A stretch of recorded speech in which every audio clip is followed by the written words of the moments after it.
Saya tertarik dengan perkataan Umar ibn Khattab. Perkataan Umar ini dengan isnad yang sahih. Inna dzurriyyatash syaitani tis'ah. Sesungguhnya anak-anak setan itu ada 9. Derivasi, turunan dari setan itu ada 9. Nah malam ini kalau saya bahas 9-9-nya nggak jadi taraweh kita, Pak. Saya bahas satu saja.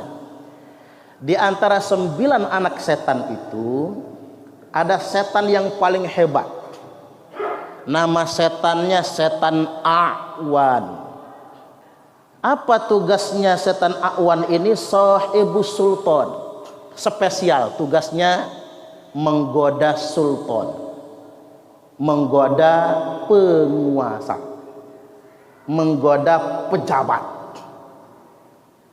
Ini setan paling hebat. Makanya saya katakan setan paling hebat. Raja, presiden, menteri, gubernur, wali kota, camat, lurah, sampai ketua RT. Ada Pak RT nggak di sini deh, Pak? Kalau ada itu digoda oleh setan. Oh Pak RT ya, Pak. Ini alhamdulillah Pak RT-nya rajin ke masjid. Jadi setan A'wannya takut, Pak ya. Ini spesial tugasnya setan A'wan. Sebetulnya simpel cara menggodanya setan A'wan ini. Yakni ditanamkan penyakit lupa. Lupa yang pertama, kalau sudah duduk lupa berdiri.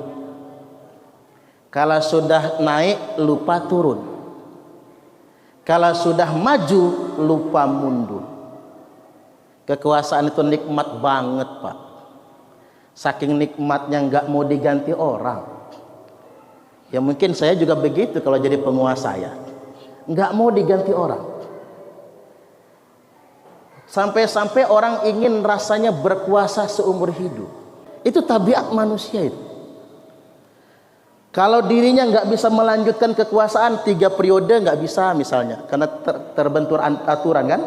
4 periode nggak bisa. Gimana caranya diwariskan sama istri? Istri nggak bisa sama anak. Anak nggak bisa sama cucung. Itulah manusia. Dan yang menggodanya adalah setan A'wan. Ya tadi kita nggak perlu nunjuk orang lain kan, termasuk kita mungkin ketika duduk di kursi yang sama pada kekuasaan yang serupa, jangan-jangan kita lebih serakah lagi. Manusia nggak ada puasnya. Udah jadi camat pengen jadi wali kota, sudah jadi wali kota pengen jadi gubernur, sudah jadi gubernur pengen jadi menteri, sudah jadi menteri pengen jadi presiden. Nggak ada puasnya manusia itu. Oke, satu lagi nih Pak, saya juga mesti adil. Ternyata setan A'wan ini bukan cuman menggoda pejabat. Setan A'wan ini juga menggoda ustadz. Nah ini biar saya sama Ustaz Zaki kena juga ini. Menggoda kiai, ustadz, ulama. Penyakit yang ditanamkan juga lupa. Lupa apa? Lupa dengan apa yang disampaikan. Kalau ceramah lancar, ayatnya lancar, hadisnya lancar. Lo lupa apanya? Lupa mengamalkan. Kalau kata orang Jawa apa? Jarkoni. Iso ujar, ra iso ngelakoni. Iso ngajar, ra iso ngelakoni. Itulah penyakit penceramah, Pak.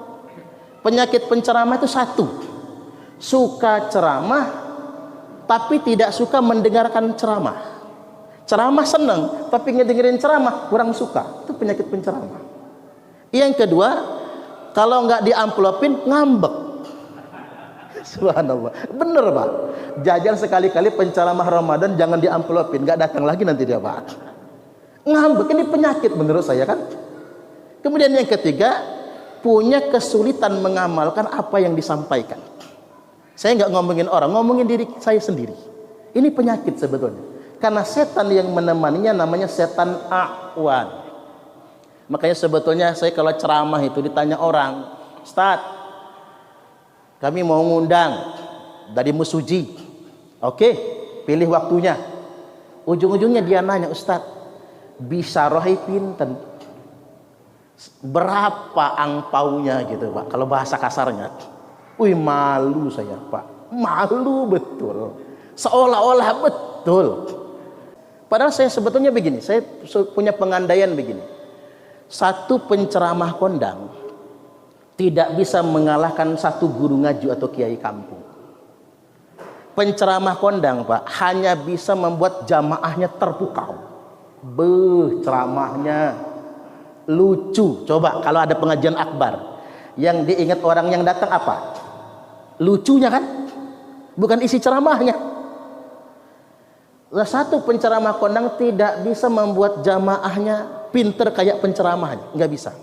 Tapi satu kiai kampung bisa membuat santrinya lebih pintar bahkan dari kiainya, bahkan dari guru ngajinya. Maksud saya begini Pak, kita mengandaikan kalau kita ngundang penceramah kondang, sekali ceramah saja 60 juta, nggak datang kalau nggak 60 juta Pak. Semurah-murahnya 20 juta kalau dari Jakarta itu kan, ya kan? Kita ngundang penceramah kondang, tapi mohon maaf kita lupa ngasih guru ngaji anak-anak kita.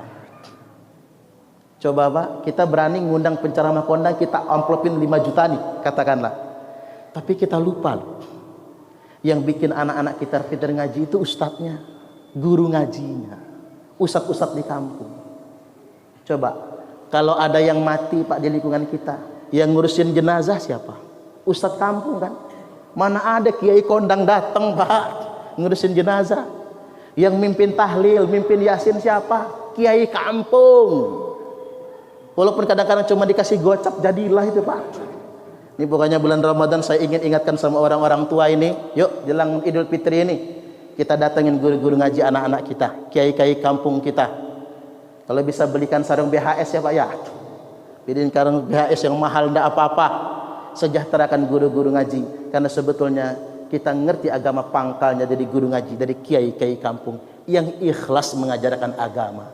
Khairukum man ta'allamal Qur'ana wa 'allamah. Sebaik-baiknya kalian adalah yang belajar Al-Qur'an dan yang mengajarkannya. Baik, itu saja dari saya. Kurang lebihnya mohon maaf dan kepada Allah Ta'ala mohon ampun. Wallahul muwaffiq ila aqwamit thariq. Wassalamualaikum warahmatullahi wabarakatuh. Kami adalah Laskar Sabilillah, pecinta Wali Songo dan para anbiya, pewaris peradaban Islam di Nusantara hingga berkibar bangsa Indonesia.